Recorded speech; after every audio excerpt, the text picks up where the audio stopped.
Ano po yung pagkakaiba nitong role na to sa lahat po ng mga ginawa ninyo pong film previously? Well, most of my movies are action film na true to life story, true stories.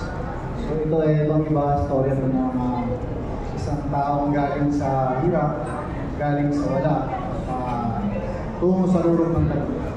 Ang pelikula ito ay story na hindi lang ang kahirap tungo sa pagiging tagumpay. Pwede ba akong tumabi sa kanyang partner? Kasi alam mo, na-inspire kasi ako sa movie because I am also a basurera before.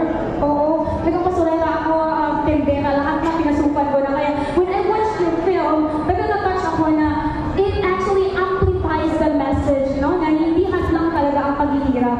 So kung makakapagsalita po si Thomas Trophy sa harap po ninyo, sir, ano po kaya ang sasabihin niya sa inyo?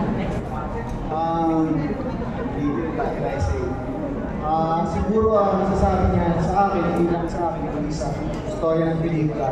Sabi niya, ito ang pelikula na tunay na salamin ng buhay. Gusto ko yun. Oh, grabe yun. Ang lalim. Ang lalim. Lalim ng hugot. I know. So, congratulations. Congratulations. Thank you. All the best po. All the best. Enjoy the rest of the night. Okay, may you have your official photo up there. Thank you.